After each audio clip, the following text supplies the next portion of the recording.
Assalamualaikum warahmatullahi wabarakatuh. Perkenalkan, nama saya Yohan Salsabila. Saya dari jurusan Ilmu Administrasi Negara. Di sini saya akan menjawab pertanyaan dari soal berikut ini. Kemukakan satu contoh organisasi sektor publik di wilayah domisili rekan-rekan mahasiswa. Sebutkan nama organisasinya dan amati perubahan yang terjadi pada organisasi publik tersebut. Mengapa organisasi tersebut perlu melakukan perubahan dan faktor-faktor apa saja yang mendorong organisasi tersebut melakukan perubahan. Di sini contoh organisasi yang saya ambil yaitu dari Puskesmas Mentok Kabupaten Bangka Barat. Perubahan yang terjadi, Puskesmas Mentok telah melakukan transformasi pelayanan kesehatan melalui digitalisasi sistem antrian dan rekam medis elektronik serta memperluas layanan konsultasi online pasca pandemi COVID-19. Hal ini bertujuan untuk meningkatkan efisiensi dan kenyamanan pasien. Mengapa organisasi tersebut perlu melakukan perubahan? Alasan dan faktor pendorongnya adalah peningkatan kebutuhan masyarakat terhadap layanan kesehatan yang cepat dan responsif. Pandemi COVID-19 yang menuntut layanan kesehatan lebih fleksibel dan aman, termasuk layanan jarak jauh. Tekanan kebijakan dari Kementerian Kesehatan yang mendorong puskesmas menerapkan digitalisasi data dan sistem informasi kesehatan. Kemajuan teknologi informasi yang memungkinkan integrasi data pasien, sistem rujukan dan pemantauan kesehatan lebih efisien.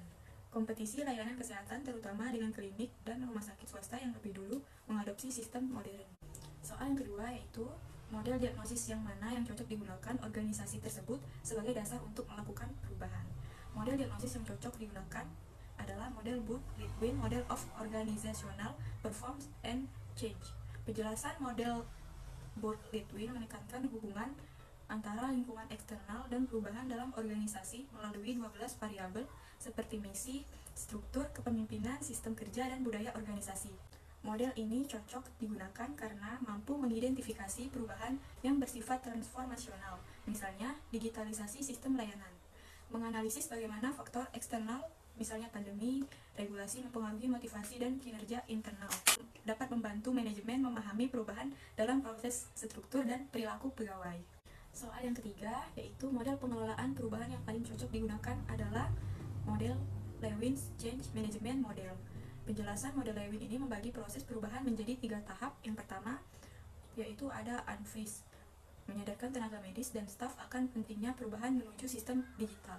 Yang kedua ada change, implementasi sistem digital, pelatihan staf, dan sosialisasi kepada pasien.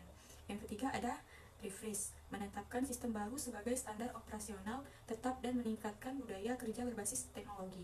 Model ini cocok karena di Puskesmas Mentok tidak hanya bersifat teknis, tapi juga menyangkut perubahan kebiasaan, prosedur, dan budaya kerja yang perlu dimantapkan kembali. Jawaban dari saya akhiri. Wassalamualaikum warahmatullahi wabarakatuh.